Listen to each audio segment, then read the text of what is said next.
नमस्कार. महाराष्ट्रातील विद्यापीठांमध्ये प्राध्यापक होण्याचं स्वप्न पाहणाऱ्यांसाठी ही खूप मोठी बातमी आहे. आता नोकर भरतीची संपूर्ण प्रक्रिया अक्षरशः बदलून गेली आहे.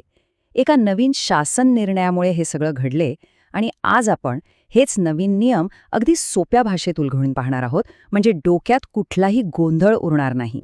तर आज आपण काय काय पाहणार आहोत? सगळ्यात आधी भरतीची ही नवी रूपरेषा काय आहे ते बघू. मग ते गाजलेलं 60-20-20 गुणांकन सूत्र समजून घेऊ. त्यानंतर आपल्या शैक्षणिक पात्रतेचे गुण नेमके कसे मोजायचे, मग कामगिरी आधारित मूल्यांकन कसं होणार, अंतिम गुणवत्ता यादी कशी बनणार आणि शेवटी या सगळ्या बदलांचं नेमकं महत्त्व काय आहे यावर नजर टाकू. चला तर मग सुरुवात करूया.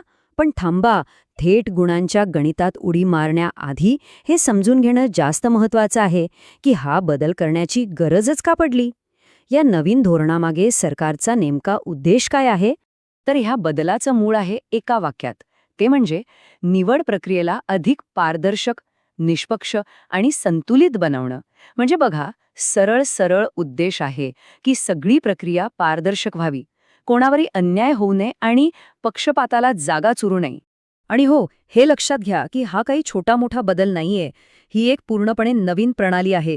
11 फेब्रुवारी 2024 रोजी आलेल्या या शासन निर्णयानुसार आता महाराष्ट्रातल्या सर्व सार्वजनिक विद्यापीठांमध्ये, मग ते सहाय्यक प्राध्यापक असोत, सहयोगी प्राध्यापक असोत किंवा प्राध्यापक, सगळ्या पदांची भरती याच नवीन पद्धतीने होणार आहे. आता वळूया या नव्या प्रणालीच्या हृदयाकडे, म्हणजेच तिच्या गुणांकन पद्धतीकडे. यापुढे प्रत्येक उमेदवाराची निवड 100 गुणांच्या आधारावर होणार आहे आणि हे 100 गुण 3 वेगवेगळ्या भागांमध्ये विभागले आहेत. हे आहे ते प्रसिद्ध 60-20-20 सूत्र. याचा अर्थ अगदी सोपा आहे. 60 गुण हे उमेदवाराच्या कागदोपत्री पात्रतेसाठी आहेत, म्हणजे डिग्री, रिसर्च पेपर्स वगैरे. आणि उरलेले 40 गुण हे प्रत्यक्ष कामगिरीसाठी आहेत. यातले 20 गुण तुम्ही वर्गात कसे शिकवता यासाठी आणि 20 गुण तुमच्या मुलाखतीसाठी. याचा सरळ अर्थ आहे की आता फक्त कागदावरची डिग्री नाही, तर शिकवण्याचं कौशल्य आणि संवाद साधण्याची क्षमताही तितकीच महत्त्वाची ठरणार आहे. चला तर मग आता या 60 गुणांचं गणित जरा खोलात जाऊन समजून घेऊया, कारण हा सगळ्यात मोठा भाग आहे. उमेदवार आपल्या शैक्षणिक आणि संशोधन अनुभवाच्या आधारावर हे गुण कसे मिळवू शकतात ते पाहू.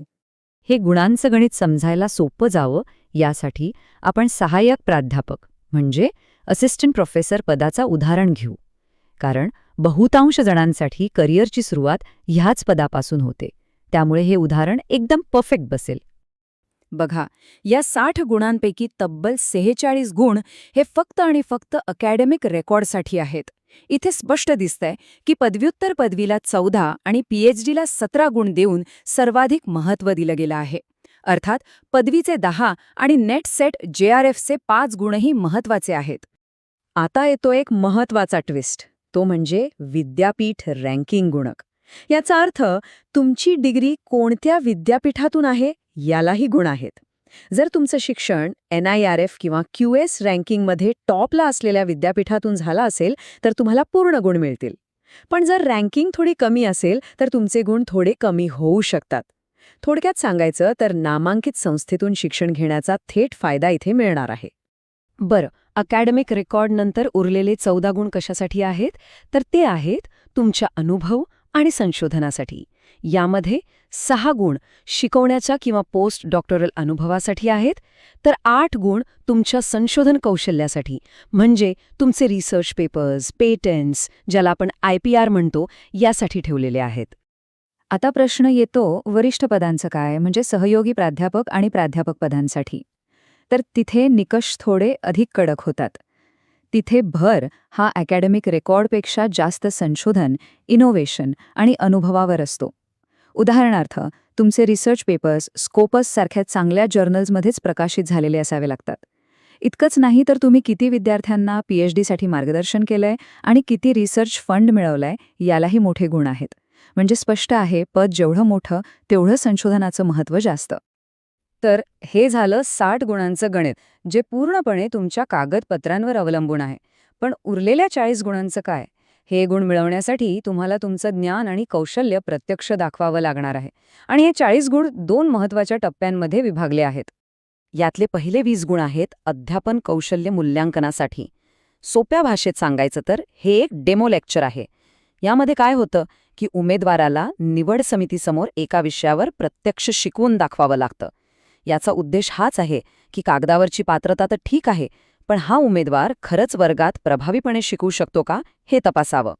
ह्या डेमो लेक्चरमध्ये निवड समिती काही गोष्टी बारकाईने तपासणार आहे, जसं की उमेदवार तंत्रज्ञानाचा आणि भाषेचा वापर कसा करतो, शिकवल्या जाणाऱ्या विषयावर त्याची किती पकड आहे, त्याची वर्तणूक कशी आहे आणि त्याला नवीन अभ्यासक्रमाच्या LOCF आराखड्याची किती समज आहे. आणि आता येतो मूल्यांकनाचा शेवटचा आणि तितकाच महत्त्वाचा टप्पा, तो म्हणजे मुलाखत. यासाठी उरलेले 20 गुण आहेत. या मुलाखतीत उमेदवाराचं ज्ञान, त्याची विचार करण्याची पद्धत आणि भविष्यासाठी त्याच्या काय योजना आहेत हे तपासलं जाणार आहे. आणि हे 20 गुणसुद्धा असेच वाटलेले नाहीयेत. त्याचंही एक स्पष्ट गणित आहे. सर्वाधिक 8 गुण आहेत विषयाच्या सखोल ज्ञानासाठी, 7 गुण आहेत उमेदवाराच्या चिकित्सक विचारसरणीसाठी आणि उरलेले 5 गुण भविष्यातील योजना आणि राष्ट्रीय शैक्षणिक धोरणाच्या ज्ञानासाठी आहेत. यामुळे मुलाखतीतला व्यक्तिनिष्ठपणा कमी व्हायला नक्कीच मदत होईल. बरं, आता हे 60, 20 आणि 20 गुणांचे टप्पे पार पडल्यानंतर पुढे काय? म्हणजेच अंतिम निवड कशी केली जाते आणि ती गुणवत्ता यादी कशी तयार होते ते पाहूया. प्रक्रिया तशी अगदी सरळ आहे. सगळ्यात आधी उमेदवाराला शैक्षणिक पात्रता, अध्यापन कौशल्य आणि मुलाखत या तिन्हीमध्ये मिळालेले गुण एकत्र केले जातात. मग ह्या 100 पैकी मिळालेल्या एकूण गुणांनुसार उमेदवारांची एक गुणवत्ता यादी तयार होते आणि शेवटी ही विषयनिहाय यादी विद्यापीठाच्या वेबसाईटवर जाहीर केली जाते, ज्यामुळे संपूर्ण प्रक्रियेत पारदर्शकता टिकून राहते. पण इथे एक सर्वात महत्त्वाची अट आहे जी लक्षात ठेवलीच पाहिजे. या गुणवत्ता यादीत तुमचं नाव येण्यासाठी किंवा पात्र ठरण्यासाठी तुम्हाला 100 पैकी किमान 50 गुण मिळवणं बंधनकारक आहे. म्हणजे 50 पेक्षा एकही गुण कमी असेल तर उमेदवार थेट निवड प्रक्रियेतून बाहेर होईल. चला, आता समारोप करताना या सगळ्या बदलांचा नेमका अर्थ काय आणि महाराष्ट्राच्या उच्च शिक्षणासाठी याचं महत्त्व काय आहे हे थोडक्यात समजून घेऊया. थोडक्यात सांगायचं झालं तर या नवीन प्रणालीचा उद्देश स्पष्ट आहे. भरती प्रक्रिया अधिक वस्तुनिष्ठ बनवणं, जिथे फक्त कागदपत्र नाही तर उमेदवाराचं खरं शिकवण्याचं कौशल्यही तपासलं जाईल.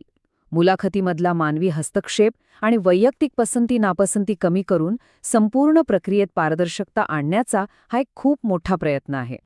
पण या सगळ्यानंतर एक मोठा प्रश्न मागे उरतोच की ही गुणांवर आणि आकडेवारीवर आधारित प्रणाली खरोखरच महाराष्ट्राच्या भविष्यासाठी सर्वोत्तम शिक्षक आणि संशोधक निवडू शकेल का? यावर विचार करायला नक्कीच वाव आहे आणि याचं उत्तर आपल्याला येणारा काळच देईल.